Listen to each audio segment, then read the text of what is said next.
ओम शांति। अॼु जी मुरली तारीख़ है 12/4/2024। मिठा मिठा बाप दादा चवनि था, मीठे मीठे ॿार। बाप जो प्यार त सभी ॿारनि सां आहे, लेकिन जो बाप जी राय खे फ़ौरन मञी वठंदा आहिनि उन्हनि जी कशिश थींदी आहे। गुणवान ॿार प्यार खींचदा आहिनि। बाप जो प्यार त सभी ॿारनि सां आहे, लेकिन जो बाप जी राय खे फ़ौरन मञी वठंदा आहिनि उन्हनि जी कशिश थींदी आहे बाप खे। गुणवान ॿार प्यार खींचदा आहिनि, बाबा जो प्यार खींचदा आहिनि। प्रश्न आहे, बाप कहिड़ो कॉन्ट्रैक्ट उठायो अथई? उत्तर आहे, सभिनि खे गुल गुल ठाहे करे वापसि वठी वञण जो कॉन्ट्रैक्ट अर्थात ठेको। गुल गुल अर्थात फूल मुआफ़िक। बाबा कहिड़ो ठेको खयो अथई? सभिनि खे गुल गुल ठाहे करे वापसि वठी वञण जो कॉन्ट्रैक्ट अर्थात ठेको हिकु बाप जो आहे। बाप जहिड़ो कॉन्ट्रैक्ट दुनिया में ॿियो कोई जो बि न आहे। बाप जहिड़ो कॉन्ट्रैक्टर दुनिया में ॿियो कोई जो बि न आहे। बाप जहिड़ो कॉन्ट्रैक्टर दुनिया में ॿियो कोई बि न आहे। उहो ई सर्व जी सदगति करणु ईंदो आहे। बाप सर्विस जे बग़ैर रही न सघंदो आहे। त बाबा असांखे फूल ठाहिण लाइ फूल जहिड़ो ठाहिण लाइ कॉन्ट्रैक्ट वरितो अथई। बाबा कॉन्ट्रैक्टर आहे हिन दुनिया खे स्वर्ग ठाहिण में, सर्व जी सदगति करण में। बाप सर्विस जे बग़ैर रही न सघंदा आहिनि, त ॿारनि खे बि सर्विस जो सबूत ॾियणो आहे, ॿुधो अनसुनो न करिणो आहे। ओम शांति। रूहानी बाप रूहानी ॿारनि खे सम्झाईंदा आहिनि। ॿार पंहिंजे खे आत्मा सम्झी करे वियो। ये हिकु ई बाप सम्झाईंदा आहिनि, ॿियो कोई मनुष्य कंहिंखे सम्झाए न सघंदो आहे कि छा पंहिंजी खे आत्मा सम्झी करे मूंखे यादि करे वियो। ये हिकु बाप ई असांखे सम्झाए सघंदो आहे, ॿियो कोई मनुष्य असांखे सम्झाए न सघंदो आहे। पंहिंजी खे आत्मा सम्झो। इहे 5000 वर्ष पोइ बाप ई अची करे सेखारींदा आहिनि। पंहिंजी खे आत्मा सम्झो। इहे 5000 वर्ष पोइ बाप अची करे असांखे सेखारींदा आहिनि। इहे बि तव्हां ॿार ई ॼाणंदा, कंहिंखे बि पतो न आहे कि पुरुषोत्तम संगम युग आहे। तव्हां ॿारनि खे इहा यादि रहे कि इहा पुरुषोत्तम संगम युग आहे। इहो ई मनमना भव आहे। इहो पुरुषोत्तम संगम युग आहे। हिन पुरुषोत्तम संगम युग ते बाप असां सां गॾु असां वटि आया आहिनि। छो आया आहिनि? हिन समय परमात्मा असांखे पावन ठाहिणु, असांखे पुरुष आत्मा पुरुष खे उत्तम अर्थात हिन जा संकल्प बोल कर्मनि खे सुधारणा आहिनि। तव्हां ॿारनि खे यादि रहे कि सभु पुरुषोत्तम संगम युग ते आहियूं। इहो बि मनमना भव आहे। बाप चईंदा आहिनि मूंखे यादि करो, छो जो हाणे वापसि वञिणो आहे। 84 जन्म हाणे पूरा थी विया, हाणे सतो प्रधान ठही वापसि वञिणो आहे। कोई त बिल्कुलु बाबा खे यादि ई न कंदा आहिनि। बाप त हर हिक जी पुरुषार्थ खे सुठी रीति ॼाणंदा आहिनि। उन्हनि में बि ख़ासि हिते आहिनि अथवा ॿाहिरि में बि आहिनि। बाबा ॼाणंदा आहिनि, भले हिते वेठा ॾिसंदा आहिनि, परंतु मिठा मिठा जो सर्विसेबल ॿार आहिनि, यादि बाबा उन्हनि खे कंदो आहिनि, ॾिसंदा बि उन्हनि खे आहिनि। इहे कंहिं प्रकार जो फूल आहे, इन में छा गुण आहे? कोई त अहिड़ा बि आहिनि जंहिंमें कोई गुण ई न आहे। हाणे अहिड़नि खे बाबा ॾिसी छा करे? बाबा त चुंबक प्योर आत्मा आहे, त ज़रूरु कशिश कंदी न। परंतु बाबा अंदर में ॼाणंदा आहिनि। बाप पंहिंजो सॼो पोता मेल ॿुधाईंदा आहिनि त ॿार बि ॿुधाइनि। बाबा अंदर में ॼाणंदा आहिनि। बाप पंहिंजो सॼो पोता मेल ॿुधाईंदा आहिनि त ॿार बि ॿुधाए। बाप बतलाईंदा आहिनि असां तव्हांखे विश्व जो मालिक ठाहिण आया आहियूं। ॾिसो बाबा सभु पंहिंजो पोता मेल ॿुधाए थो न कि बाबा कंहिंखे यादि कंदा आहिनि। बाबा विश्व जो असांखे मालिक ठाहिण आया आहिनि। पोइ जो जहिड़ो पुरुषार्थ करे, पुरुषार्थ बि जो बि कंदा आहिनि उहो पतो हुजणो खपे। बाबा लिखंदा आहिनि, सभिनि जो ऑक्यूपेशन लिखी करे मोकिलो अथवा उन्हनि सां लिखवाए भेजो। पुरुषार्थ जो बि कंदा आहिनि उहो बाबा खे पतो पइजी वेंदो आहे। बाबा खे त पतो पइजी वेंदो, त बि असांखे लिखी करे ॾियणो खपे। बाबा लिखंदा आहिनि, सभिनि जो ऑक्यूपेशन लिखी करे भेजो अथवा उन्हनि सां लिखवाए करे भेजो। जो चुस्त समझदार ब्रह्मणियूं हूंदियूं आहिनि उहे सभु लिखवाए भेजदियूं आहिनि। छा धंधो कंदा आहिनि, केतिरी आमदनी आहे। जो चुस्त समझदार ब्रह्मणियूं हूंदियूं आहिनि उहे सभु लिखवाए भेजदियूं आहिनि कि छा धंधो कंदा आहिनि, हीअ केतिरी आमदनी आहे। बाप पंहिंजो सभु कुझु बतलाईंदा आहिनि। त जेका चुस्त ब्रह्मणियूं हूंदियूं आहिनि उहे सभु कुझु लिखवाए भेजदियूं आहिनि कि कीअं धंधो थो हले, केतिरी आमदनी थींदी आहे। बाप पंहिंजो सभु कुझु बतलाईंदा आहिनि ऐं सृष्टि जे आदि मध्य अंत जो ज्ञान बि ॿुधाईंदा आहिनि। सभिनि जी अवस्था खे बाबा ॼाणंदा आहिनि। क़िस्म क़िस्म जा वैराइटी फूल आहिनि, हिकु हिकु फूल ॾेखारे करे बाबा ॾेखारीनि था। ॾिसो केतिरो रॉयल फूल आहे। हाणे अहिड़ी खुशबू आहे, पोइ जॾहिं सॼो खिली वेंदो आहे त फस्ट क्लास शोभा बि थी वेंदी आहे न। पोइ जॾहिं सभु पूरो फूल खिली वेंदो आहे त फस्ट क्लास शोभा बि थींदी आहे। तव्हां बि हिन लक्ष्मी नारायण जहिड़ा लाइक़ु ठही वेंदव। तव्हां बाप ॾिसंदा रहंदा आहिनि। ईअं न कि सभिनि खे सर्च लाइट ॾींदा आहिनि। जो जहिड़ो आहे न उन रीति बाबा खे कशिश कनि। भई बाबा त पंहिंजे आत्मिक बाबा त सदा आत्मिक स्वरूप आहे। बाबा हिन सृष्टि ते अची करे ब्रह्मा जे तन में अची करे उहो त देही अभिमानी स्थिति में सिद्ध थी वेंदा आहिनि, सिद्ध हूंदा ई आहिनि। त बाबा त सभिनि जी आत्मा खे ॾिसंदा आहिनि। जेतिरी आत्मा प्योर हूंदी उहो बाबा खे कशिश कंदी आहे, उहो बाबा खे कशिश कंदी आहे।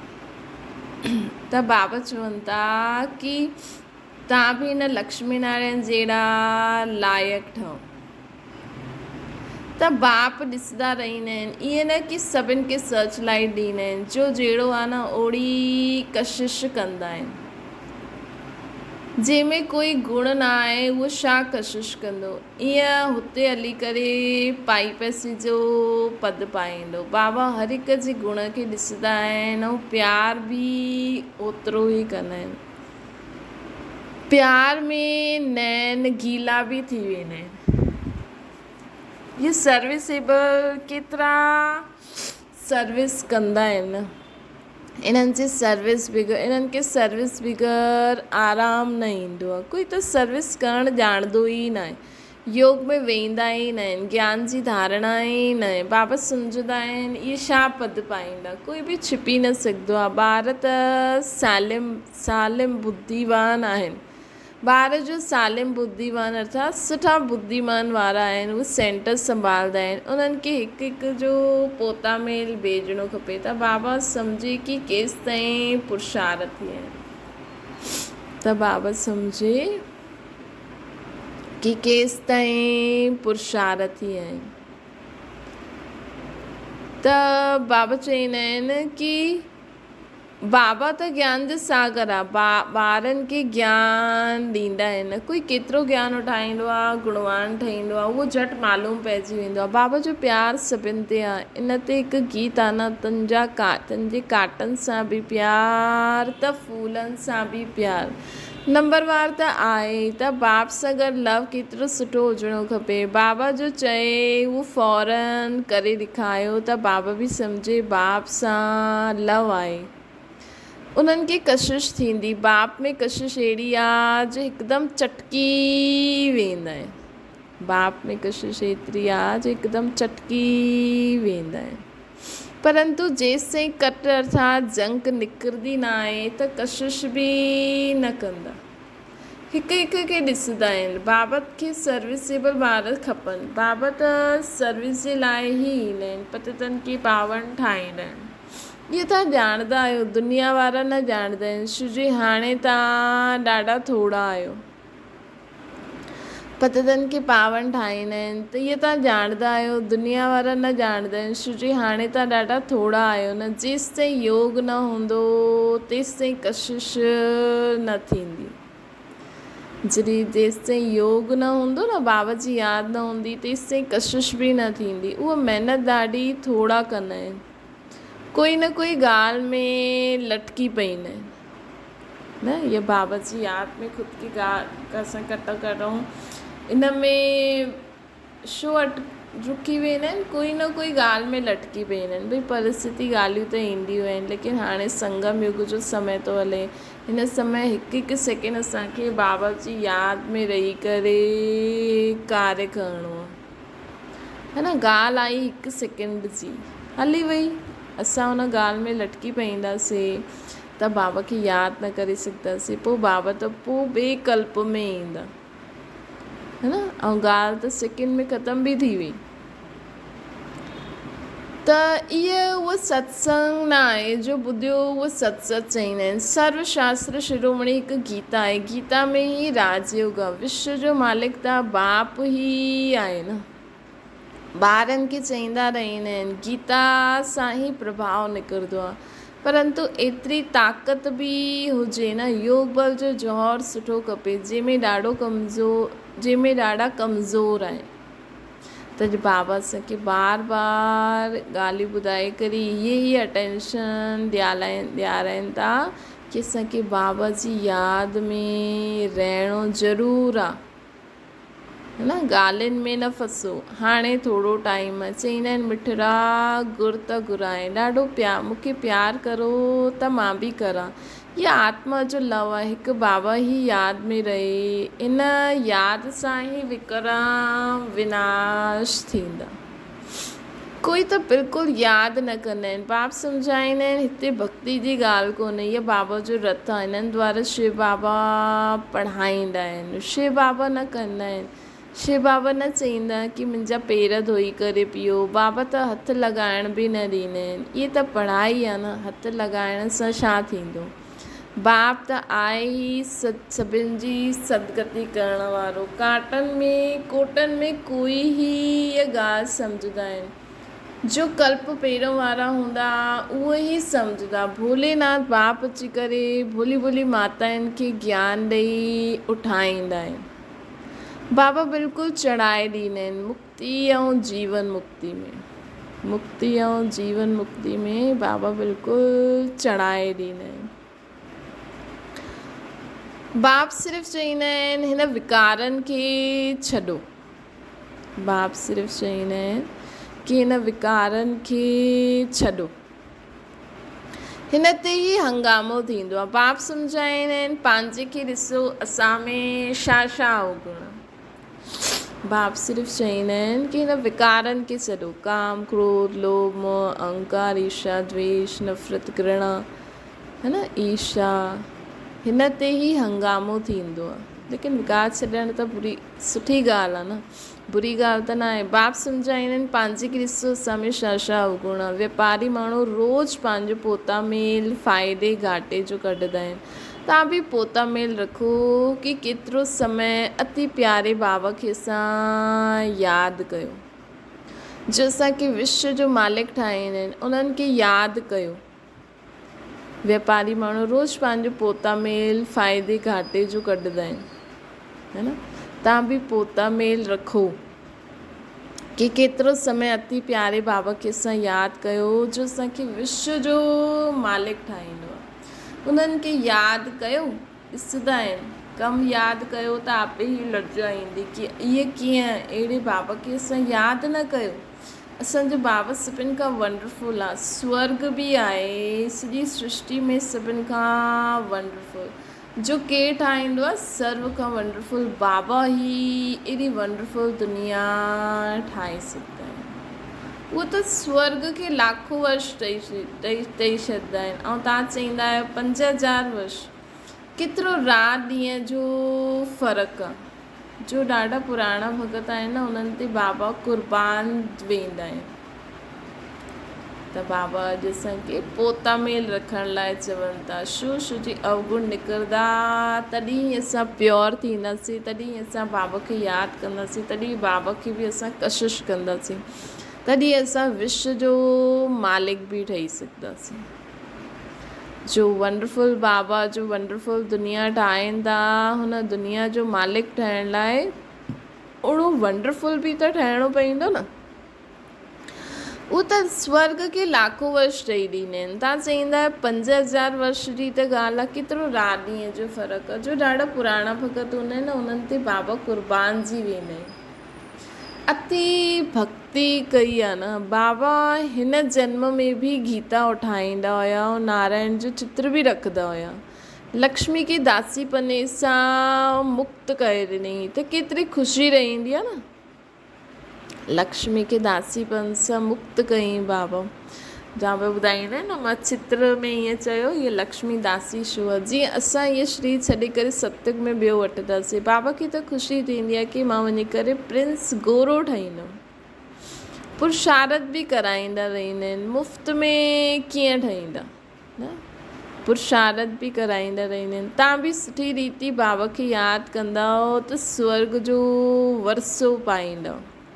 कोई त पढ़ंदा ई न आहिनि न, दैवी गुण धारण कंदा आहिनि, पोता मेल ई रखंदा आहिनि। पोता मेल सिधे उहे ई रखंदा जो ऊच ठहिण वारा हूंदा। सिर्फ़ु ईअं न त सिर्फ़ु शो कंदा। 15-20 रोज़ पोइ लिखण छॾे ॾींदा। हिते त परीक्षायूं आदि सभु गुप्त आहिनि। त हीअ पढ़ाई आहे, पोता मेल बि रखिणो आहे, परीक्षा बि थींदी रहंदी आहे। हिते त परीक्षा आदि सभु गुप्त थिए थी। हर हिक जी क्वालिफिकेशन खे बाप ॼाणंदा आहिनि। बाबा खे चइण फट सां मना करे छॾींदा आहिनि। बाबा जो चइण फट सां मना करे छॾींदा आहिनि त चईंदा आहिनि आज्ञाकारी। बाबा जो चइण त पोइ उन्हनि खे आज्ञाकारी अगरि बाबा जो चयूं मना करे ॾियनि त चईंदासीं आज्ञाकारी फरमान बरदार। ऐं जेको बाबा जो चइण फट सां मञी वठंदा आहिनि उनखे छा चईंदासीं? आज्ञाकारी वफ़ादार ॿार चईंदासीं।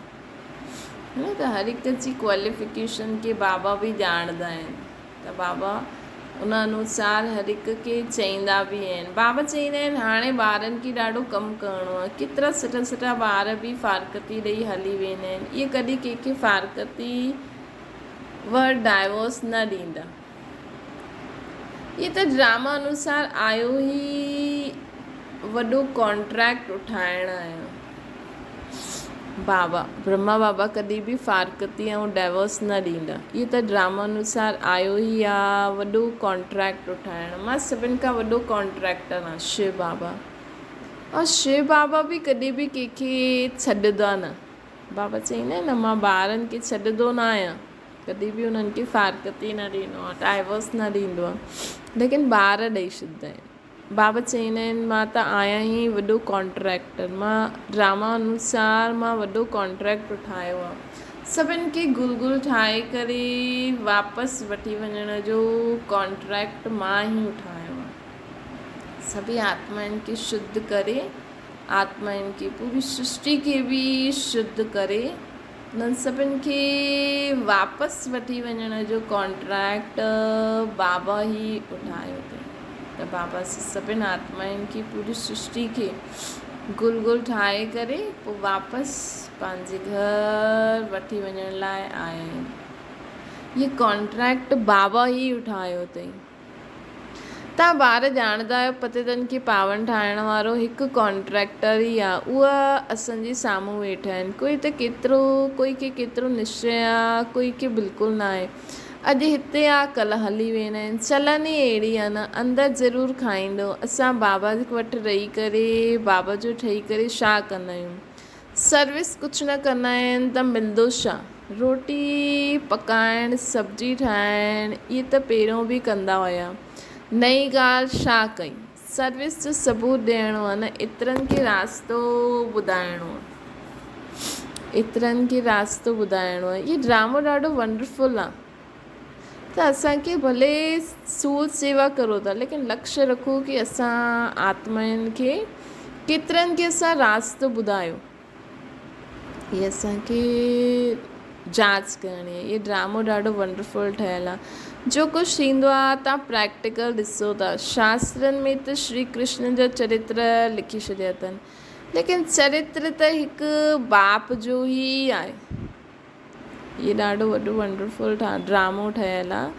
जो कुझु थींदो आहे तव्हां प्रैक्टिकल में ॾिसो था, है न। शास्त्रनि में त श्री कृष्ण जा चरित्र लिखी छॾिया अथनि, लेकिन चरित्र त हिकु बाप जो ई आहे। उहे सभिनि जी सदगति कंदा आहिनि। हिन जहिड़ो चरित्र कोई जो बि न आहे। बाबा जहिड़ा चरित्र कोई जा बि न आहिनि। चरित्र त कोई सुठो हुजिणो खपे न। बाबा चवंदा आहिनि कि मूं जहिड़ा चरित्र, जेका मूं में चरित्र आहिनि उहा कंहिंमें बि न आहिनि। चरित्र त कोई सुठो हुजिणो खपे, बाक़ी भॼाइण करण इहो कोई चरित्र थोरी आहे जो दुनिया में चईंदा आहिनि। सर्व जी सदगति करण वारो त हिकु बाप ई आहे न। सर्व जी सदगति करण वारो त हिकु बाप ई आहे। वो कल्प कल्प अची करे स्वर्ग जी स्थापना कंदा आहिनि। लाखों वर्ष जी कोई ॻाल्हि कोन्हे। त ॿारनि खे छी आदतियूं छॾणियूं आहिनि। अॼु बाबा असां सभिनि आत्माउनि खे चवनि था कि पंहिंजे अवगुणनि जी जांच करो, हुननि खे छॾंदा वञो त असां गुल थींदा वेंदासीं, असां पावन थींदा वेंदासीं। असांखे बाबा जो प्यारु मिलंदो। बाबा बि असांखे कशिश कंदा, बाबा बि असांखे यादि कंदा, न त पद बि न मिलंदो। त दैवी गुण धारण करण सां ई पद ऊंच मिलंदो आहे। सर्विस कई, दैवी गुण धारण न कया, सिर्फ़ु मुख सां चयो, उहो अॻियां निकिरी आहे, चलो तव्हांखे हुनजो शेयर मिली वेंदो। लेकिन असां त न सुधरियासीं न, पद त न मिलंदो। माशूक बि गुणो ॾिसी करे आशिक़ थींदो। श्री बाबा माशूक बि असांजा गुण ॾिसी करे आशिक़ थींदो आहे। आशिक़ उन्हनि ते थींदो आहे जो उन्हनि जी सर्विस कंदा आहिनि। जो सर्विस न कंदा उहो छा कम जा आहिनि। इहे ॻाल्हियूं ॾाढी सम्झण जी आहे। बाप सम्झाईंदा आहिनि तव्हां महान भाग्यशाली आहियो। बाप सम्झाईंदा आहिनि तव्हां महान भाग्यशाली आहियो। तव्हां जहिड़ो भाग्यशाली कोई न आहे। भल स्वर्ग में त वेंदव, परंतु प्रालब्ध ऊची ठाहिणी आहे असांखे। असां भल स्वर्ग में त वेंदासीं, लेकिन असांखे प्रालब्ध ऊची ठाहिणी आहे। कल्पांतर जी ॻाल्हि आहे। पोज़ीशन घटि थी वेंदी आहे न। बसि स्वर्ग में त ईंदव, लेकिन पाइणो पोज़ीशन त ऊच पाइणी आहे न। ख़ुशी न थियणी खपे कि जो मिलियो उहो सुठो, इन में ई ख़ुशि न थियो। पुरुषार्थ ॾाढो सुठो करिणो आहे। सर्विस जो सबूत खपे। केतिरनि खे आप समान ठाहियो, ख़ुशि न थियो कि असांखे जो मिलियो उहो सुठो। पुरुषार्थ ॾाढो सुठो करिणो खपे। सर्विस जो सबूत खपे। केतिरनि खे आप समान ठाहियो। तव्हांजी प्रजा किथे आहे? बाप टीचर सभिनि खे तत्वीर पुरुषार्थ कराईंदा आहिनि। बाप टीचर सभिनि खे पुरुषार्थ कराईंदा आहिनि, परंतु कंहिंजी तक़दीर में बि हुजे न। सभिनि खां वॾो आशीर्वाद त इहो आहे जो बाप पंहिंजो शांति धाम छॾे करे पतित दुनिया, पतित शरीर में ईंदा आहिनि। केॾो वॾो आशीर्वाद आहे। ॾिसो केॾी नई ॻाल्हि आहे न। बाबा तव्हां वञो कंहिंजे लाइ, कंहिं झोपड़पट्टी में वञी करे हुननि जी मदद करो। अॼुकल्ह पंहिंजे ग़रीब संबंधियुनि जी बि माण्हू कोई मदद नथो करे, लेकिन पतित पावन बाप असांजी सदगति करण लाइ हिन पतित दुनिया में ईंदा आहिनि, पतित शरीर में ईंदा आहिनि। पावन आत्मा, बाबा तो चवंदा आहिनि कि पावन आत्मा हिकु सेकेंड बि पतित शरीर में न रही सघंदी आहे, परंतु बाबा त बि हिन सृष्टि ते ईंदा आहिनि ऐं असांजी सदगति कंदा आहिनि। न त तव्हांखे रचना ऐं रचना जी नॉलेज ॿुधाए केरु, इहे बि कंहिंजी ॿुधी में न वेंदो आहे कि सतयुग में राम राज्य, कलयुग में रावण राज्य। राम राज्य में हिकु ई राज्य हुयो, हिकु जो ई राज्य हुयो। रावण राज्य में अनेक राज्य। इन करे तव्हां पुछंदा आहियो नरकवासी आहियो या स्वर्गवासी आहियो। परंतु मनुष्य न सम्झंदा आहिनि कि असां किथे आहियूं। इहे काटनि जो जंगल आहे, उहो फूलनि जो बगीचो आहे। इहे काटनि जो जंगल आहे, उहो फूलनि जो बगीचो आहे। त हाणे फॉलो मदर और फादर। फॉलो मदर ऐं अनन्य ॿारनि खे करिणो आहे। फॉलो फादर ऐं मदर ऐं अनन्य ॿारनि खे करिणो आहे, तॾहिं ई असां ऊच पद पाईंदासीं। बाप सम्झाईंदा त ॾाढो आहिनि, परंतु कोई सम्झण वारो सम्झे, कोई त ॿुधी करे सुठी रीति वीचार सागर मंथन कंदा आहिनि, कोई त ॿुधो अनसुनो करे ॾींदा आहिनि। हिते हुते लिखल हुजे शिव बाबा यादि आहे त वरसो बि यादि ज़रूरु ईंदो। हिते हुते लिखल हुजे शिव बाबा यादि आहे त वरसो बि ज़रूरु यादि ईंदो। दैवी गुण हूंदा त देवता ठहींदासीं। अगरि असां में दैवी गुण हूंदा त असां देवता ठही सघंदासीं न। अगरि क्रोध हूंदो, आसुरी अवगुण हूंदा त ऊच पद न पाए सघंदासीं। दैवी गुण हूंदा त ऊच पद पाए सघंदासीं, देवता ठही सघंदासीं। अगरि असां में क्रोध हूंदो, आसुरी अवगुण हूंदा त ऊच पद न पाए सघंदासीं। हुते कोई भूत आदि हूंदो न आहे। रावण ई न आहे त रावण जा भूत किथां आहिनि। देह अभिमान काम क्रोध इहे सभिनि खां वॾा भूत आहिनि। देह अभिमान काम क्रोध इहे सभिनि खां वॾा भूत आहिनि। इन्हनि खे कढण जो हिकु उपाय हुजिणो। इन्हनि खे कढण जो हिकु उपाय आहे। छा आहे? बाबा जी यादि। बाबा जी यादि सां असां मां बि सभु भूत निकिरी वेंदा। विश्व जी सर्व आत्माउनि मां, पूरी दुनिया मां भूत भॼी वेंदा। त बाबा जी यादि सां ई सर्व प्रकार जे भूतनि सां मुक्ति पाए सघंदा आहियूं। पूरी सृष्टि खे बि असां सभु प्रकार जे भूतनि सां मुक्त करे सघंदा आहियूं। एतिरी असांजी बाबा सां गॾु बाबा जी यादि हुजणी खपे। एतिरो असांखे पावन ठहिणो आहे कि पावन पाप खे असां सुठी रीति यादि करे बाबा जी पवित्रता जी शक्ति पूरे विश्व में फैलिजी वञे। हर आत्मा ते त सही, पर हर तत्वनि ते, पूरे जीव जंतु जानवरनि में बि परमात्मा जी शक्ति फैले, तॾहिं त सभु पावन थियणो आहे न। असां सां गॾु चईंदा न, तेरे भाणे सर्व जो भलो। असांजे भाणे सर्व जो भलो थियणो आहे, अर्थात सर्व पावन थी वेंदा। त असांखे बाबा जी यादि, बाबा की यादि कॾहिं कॾहिं थींदो आहे न, ख़ुदि जे लाइ रोटी न पुॼंदी आहे त ईअं सोचो, त ईअं ई माण्हू चईंदा आहिनि छा बाबा खे यादि करो रोज़ु। हा बाबा यादि आहे, लेकिन असांखे सदा अटेंशन इमर्ज रूप में यादि रहे, ताकी बाबा जी यादि सां सभिनि जो ई भलो थी वञे। बाबा जी यादि सां ई सभु भूत भॼी वेंदा आहिनि। अच्छा, मीठी मीठी सिकल जे ॿारनि प्रति माता पिता बाप दादा जो यादि प्यार ऐं गुड मॉर्निंग। रूहानी बाप जी सभिनि रूहानी ॿारनि खे नमस्ते। असांजी बि रूहानी माता पिता बाप दादा खे यादि प्यार गुड मॉर्निंग ऐं नमस्ते। रात्रि क्लास ॾाढे ॿारनि जी दिलि थींदी आहे असां बि ॿियनि खे आपसमान ठाहिण जी सर्विस करूं, पंहिंजी प्रजा ठाहियूं। जीअं ॿिया असांजा भाउ सर्विस कंदा आहिनि, असां बि करूं। माताऊं जास्ती आहिनि, कलश बि माताउनि ते रखिबो आहे। बाक़ी इहे त प्रवृत्ति मार्ग आहिनि, इन में ॿई खपनि। बाबा पुछंदा आहिनि केतिरा ॿार आहिनि, ॾिसंदा आहिनि, ठीकु जवाबु ॾींदा आहिनि न।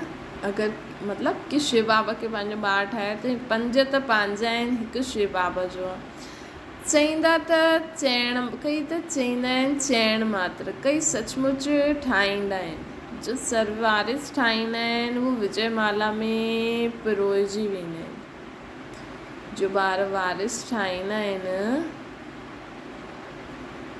कई त सचमुच ठाहींदा आहिनि। जो बाबा खे पंहिंजो वारिस ठाहींदा आहिनि न, उहा विजय माला में पिरोइजी वेंदा आहिनि।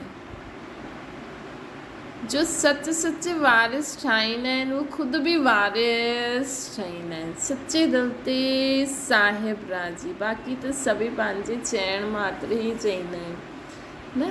लेकिन हिते सची दिलि सां हुजिणो खपे। जीअं तव्हां पंहिंजे बाक़ी ॿारनि जो ध्यानु रखंदा आहियो, असांखे शिव बालक जो भी ध्यानु रखिणो आहे। हिन समय पालक एक बाप ही आहे जो सभिनि खे वरसो ॾींदा आहिनि। हिन करे यादि बि उन्हनि खे करिणो आहे जंहिंसां 21 जन्मनि जो असांखे वरसो मिलंदो। हिन समय पालौकिक बाप आहे जो सभिनि खे वरसो ॾींदा आहिनि। इन करे यादि बि उन्हनि खे करिणो आहे जंहिंसां 21 जन्मनि जो वरसो मिलंदो आहे। बुद्धि में ज्ञान आहे कि त सभी रहणो न आहे। बाप बुद्धि में ज्ञान आहे कि इहे त सभी रहण जा न आहिनि। बाप हर हिक जी अवस्था खे ॾिसंदा आहिनि। सच सच वारिस ठाहियो अथनि या ठाहिण जो ख़्यालु कंदा आहिनि। वारिस ठाहिण जो अर्थ सम्झंदा आहियो? ॾाढा आहिनि जो सम्झंदे हुए बि मञंदा न आहिनि, छो जी माया जे वश आहिनि। हिन समय या त ईश्वर जे वश आहिनि या माया जे वश आहिनि। ईश्वर जे वश जो हूंदा उहो वारिस ठाहे वठंदा। ईश्वर जे वश जो हूंदा न उहो वारिस ठाहे वठंदा। कंहिंखे? बाबा खे। माला 8 जी बि हूंदी आहे, 108 जी बि हूंदी आहे। 8 त ज़रूरु कमाल कंदा हूंदा न। 8 त ज़रूरु कमाल कंदा हूंदा।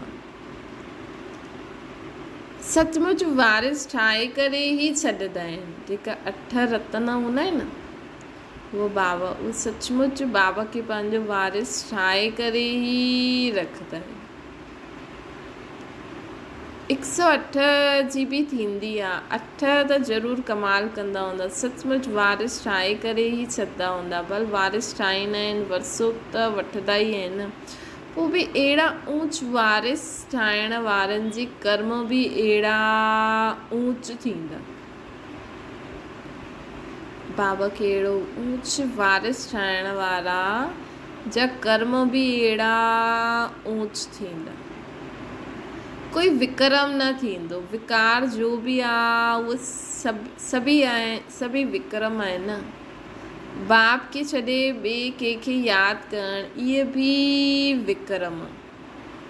बाप खे छॾे ॿिए कंहिंखे यादि करणु त इहा बि विक्रम आहे न। बाप माना बाप मुख सां चईंदा आहिनि। ॾिसो केॾी वॾी ॻाल्हि आहे। बाप जी जॻह ॿिए कंहिंखे यादि करणु इहा बि विक्रम आहे।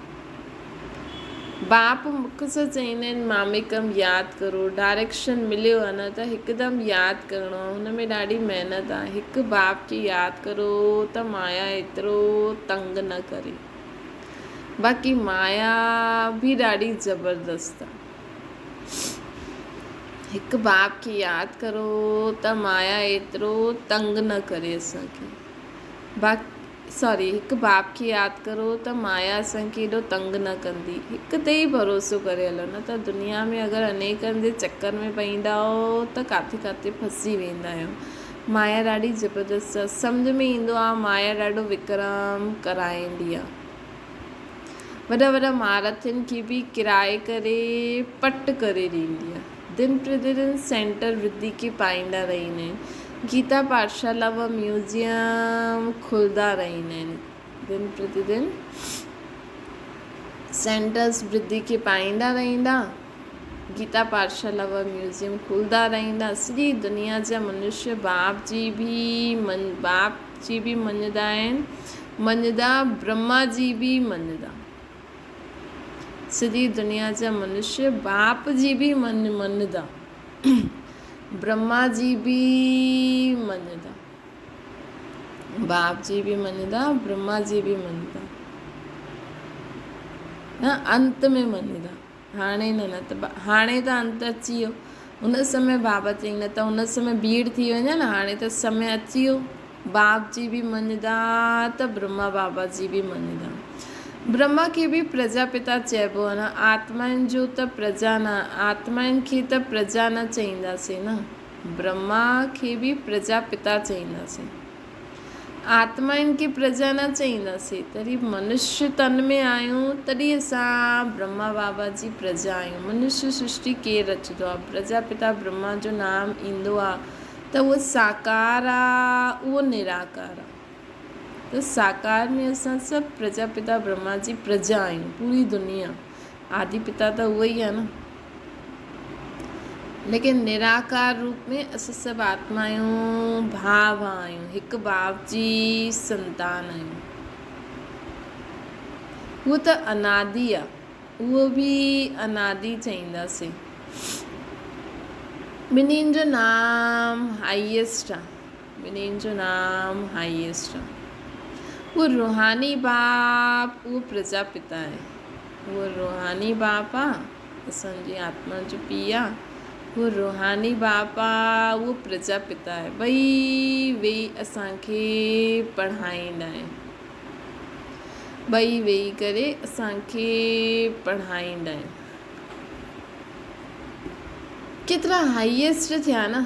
ॿारनि खे केतिरो नशो हुजिणो खपे, ख़ुशी केतिरी हुजणी खपे, परंतु माया ख़ुशी व नशे में रहण न ॾींदी आहे। त बाबा चवंदा आहिनि ख़ुशी ॾाढी हुजणी खपे, परंतु माया घड़ी घड़ी ॿी ॻाल्हियुनि में फसाए छॾंदी आहे, त उहो ख़ुशी ऐं नशो न रहंदो। अहिड़ा स्टूडेंट अगरि विचार सागर मंथन कंदा रहनि त सर्विस बि करे सघंदा आहिनि। अहिड़ा स्टूडेंट अगरि विचार सागर मंथन कंदा रहनि त सर्विस बि करे सघंदा आहिनि, ख़ुशी बि रही सघंदी आहे, परंतु शायदि अञा टाइम परंतु शायदि अञा टाइम आहे। जॾहिं कर्मातीत अवस्था थिए तॾहिं ख़ुशी थींदी असांखे, जॾहिं कर्मातीत अवस्था थिए तॾहिं ख़ुशी थींदी। अच्छा, रूहानी ॿारनि प्रति रूहानी बाप दादा जो यादि प्यार, गुड मॉर्निंग त बाबा पहिरियों ई करे छॾी, हाणे बाबा गुड नाइट बि था करनि। अर्थात अज्ञान अंधेरे सां गुड नाइट, ज्ञान सां सोजड़ो करो पंहिंजी जीवन। अवगुण विकार बुराइनि रावण खे हाणे गुड नाइट चई छॾियो, ऐं गुणनि खे, दैवी स्वभाव संस्कारनि खे, स्वर्ग जहिड़ी दुनिया खे गुड मॉर्निंग करो। हाणे धारणा जे लाइ मुख्य सार, रोज़ राति में पंहिंजे पोता में ॾिसो कि अति मीठे बाबा खे सॼो ॾींहुं असां केतिरा यादि कयो। पंहिंजो शो करण लाइ पोता में न रखिणो आहे, असांखे पोता में शो रखिणो आहे, अंदरि धारणा थियणी खपे। सिर्फ़ु शो जे लाइ न रखो, गुप्त पुरुषार्थ करिणो। बाप जो ॿुधाईंदा आहिनि हुननि ते विचार सागर मंथन करिणो, सर्विस जो सबूत ॾियणो आहे। बाबा चवनि था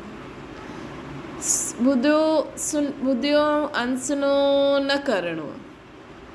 अंदरि कोई बि आसुरी अवगुण आहे त हुनखे चेक करिणो आहे, अंदरि कोई बि आसुरी अवगुण आहे त हुनखे चेक करिणो आहे। बाप जो ॿुधाईंदा आहिनि हुननि ते विचार सागर मंथन करिणो आहे, सर्विस जो सबूत ॾियणो आहे असांखे, ॿुधो अनसुनो न करिणो आहे, अंदरि कोई बि असां में आसुरी अवगुण न हुजिणो खपे, उहो चेक करिणो आहे।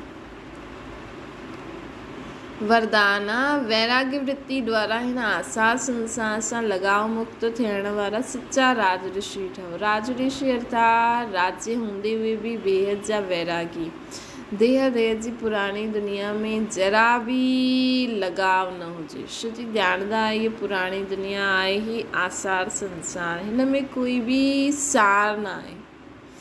आसार संसार में ब्राह्मणनि जो श्रेष्ठ, आसार संसार में ब्राह्मणनि खे श्रेष्ठ संसार मिलियो।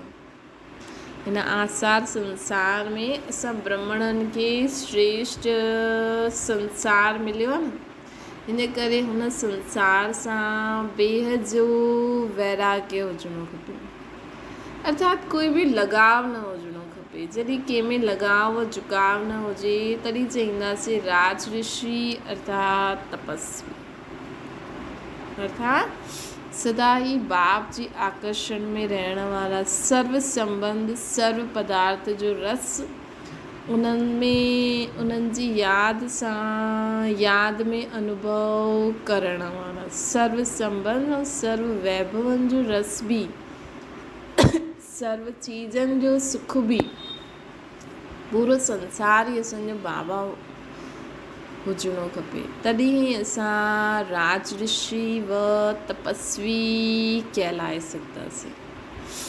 अच्छा स्लोगन आहे, युक्त युक्त बोल हुआ आहिनि जो मधुर बि हुजनि ऐं शुभ भावना संपन्न बि हुजनि। युक्त युक्त बोल उहो हुजनि जो मधुर बि हुजनि, ॿुधण में बि सुठा लॻनि, मिठा, ऐं असांजे मन में शुभ भावना बि हुजणी खपे। हीअं न की असां ॿाहिरां मिठो ॻाल्हाए करे कंहिंजे बारे में बुराई चऊं था। माण्हू चवंदा आहिनि न, मिठे रूप में पंहिंजे अंदरि जी ॻाल्हि, कड़वी ॻाल्हि खे अंदरि कड़वी भावना सां चई ॾींदा आहिनि। हीअं न करिणो आहे। असांजा बोल बि मधुर हुजनि ऐं असांजी भावना बि शुभ भावना हुजणी खपे। अच्छा, ओम शांति। बाबा खे यादि करो।